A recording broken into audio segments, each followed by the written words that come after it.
E, Pytasz, kim jest Anna Grodzka, i początkowo myślałem, że to pytanie jest dość ogólne. I dlatego pomyślałem sobie, że tak naprawdę to do końca nie wiem, ponieważ nikt nie zna siebie tak naprawdę do samego końca. Natomiast jeśli pytasz o politykę, no to jestem demokratyczną socjalistką. Hi, my name is Julia. I'm an LGBTQ activist from Poland, and today I would like to take you to visit my friend Anna. You would ask me how I met Anna. I would say she had always been there. I cannot imagine Poland, I cannot imagine activism, I cannot imagine LGBTQ community without her. So I think that she's an amazing person, someone so wonderful to meet that I think you're going to like it. Let's go. Dzień dobry!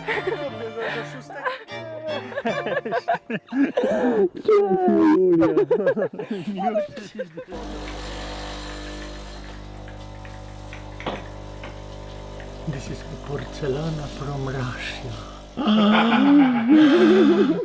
Zgroza! Ja sobie nie wyobrażam w ogóle ruchu, jak myślę o ruchu, do którego dołączyłam, jak przyjechałam na studia do Warszawy, to w ogóle sobie nie wyobrażam ruchu, który by istniał bez Ani Grodzkiej. I ja wiem, że ty może teraz masz takie trochę poczucie, że ludzie nas olewają, że już się nie interesują starszymi aktywistkami albo w ogóle kobietami. No ale chyba by nie było tych LGBT-ów bez ciebie.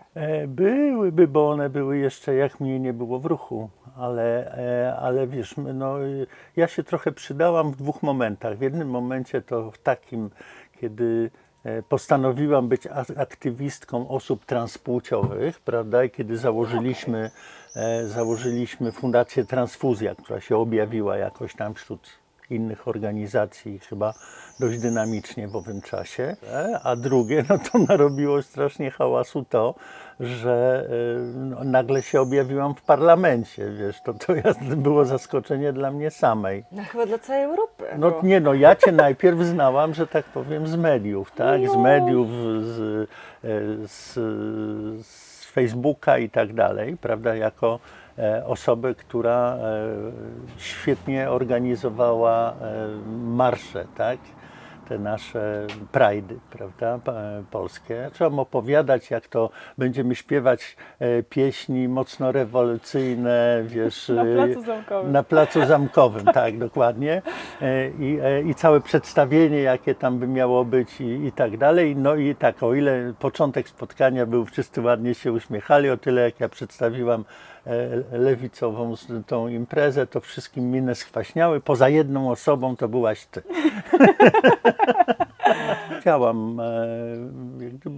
Działam, ale nie jestem członkinią żadnej partii. Ostatnio politycznie, jeżeli chodzi o układ partii politycznych, to najbliżej mi do Razem i wspierałam Zandberga w wyborach. Nie widziałam. I Razem jak gdyby jest moją opcją. Polska jest podzielona w tej chwili na pół. Jak widać, wyniki wyborów były takie, że 50 do 50 praktycznie procent było na tych dwóch kandydatów prezydentów, ale polityka rządu Tuska razem z jego koalicjantami no niestety nie prowadzi do zwycięstwa. Nie prowadzi też do polepszenia Polski po prostu. No tak, też duże rozczarowanie w wielu kwestiach. No ale jednak młodzież wybiera pana, którego częściej widzi na TikToku. No to wiesz, ja jak oglądam TikToka, to często widzę Zandberga, ale to jest kwestia, wiesz, Chyba naszych baniek, tak. naszych baniek. Z prawdopodobieństwem absolutnie graniczącym z pewnością koalicja obecnie rządząca nie ma najmniejszych szans w następnych wyborach. I No ale skąd pewność, że prawica nie wróci z taką szansą za 2 lata? Bo ja się tego boję. Z jaką szansą? Że będą mieli tą większość. No będą mieli większość, tylko pytanie... Ale pytanie, czy konstytucyjną, no. No więc po pierwsze, żeby nie mieli większości konstytucyjnej, bo to już by zupełnie prowadziło Polskę w zupełnie złą stronę, a po drugie, żeby mieli tej większości jak najmniej. Czyli po prostu, no wiesz, jednak połowa Polaków nie chce tej prawicy. prawda? Więc oni się gdzieś ulokują, wiesz, no ja miałam taki pomysł, żeby pożegnać się z tym ogródkiem O. i pojechać do Hiszpanii. Jako osobę no, w ogromnej mierze definiuje mnie moja transpłciowość i myślę, że takim momentem, który sobie uświadamiam, był dla mnie momentem przełomu, było to, kiedy miałam 12 lat i na takim pamiętniku pisałam takie pamiętniki swoje z wydarzeń dziecięcych, które się działy. Napisałam imię Ania, że ja jestem Ania. I to było chyba uświadomienie sobie swojej transpłciowości ostateczne.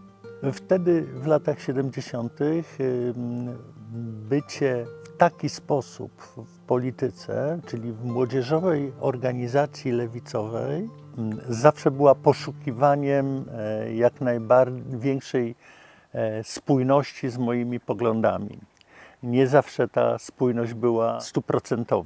Najpierw wstąpiłam do SDRP, to jeszcze było w czasie poprzedniego systemu, a później cały czas byłam w tym, ono się przekształciło w SLD, to jest ta sama partia. Byłam w tym SLD. Dopiero jak pojawił się ruch Palikota w 2010-2011 roku, sądząc, że to jest właśnie lewicowa partia, która jest odmienna od SLD, która będzie od SLD jak gdyby bliżej moich poglądów, wstąpiłam do ruchu Palikota i zawiodłam się, tak?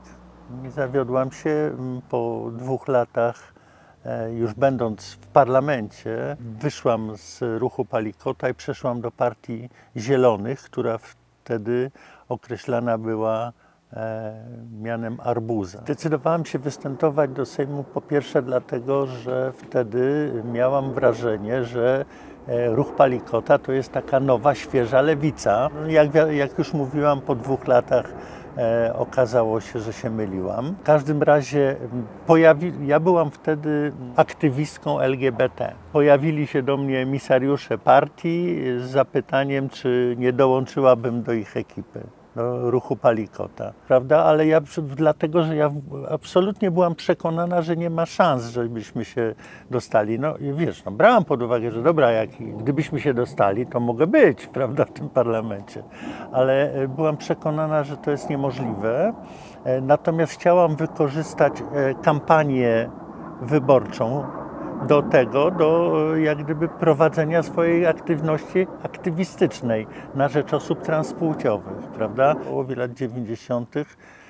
pojawiłam się w takim centrum medycznym, które zajmowało się osobami transpłciowymi i przeszłam diagnozę w kierunku transseksualności. Dostałam propozycję korekty płci, ale w tym czasie miałam już małe dziecko, miałam żonę, którą kochałam. Dalej postanowiłam, że będę próbowała żyć jako mężczyzna.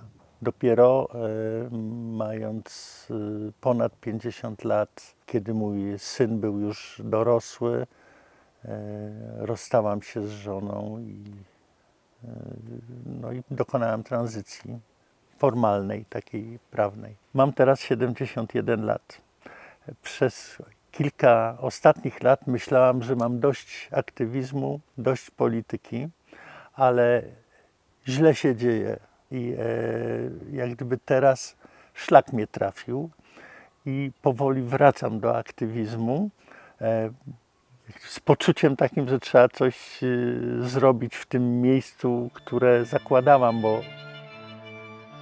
więc jestem członkinią Rady Fundacji Naprzód. Fundacja Naprzód to jest fundacja, która jest częścią Transform Europe, takiej organizacji lewicowej części Parlamentu Europejskiego i zajmujemy się popularyzacją lewicowych idei w społeczeństwie. Moja rola w tej fundacji jest brać aktywny udział w pisaniu tekstów, popularyzacji działań związanych z tą stroną internetową. To robię głównie.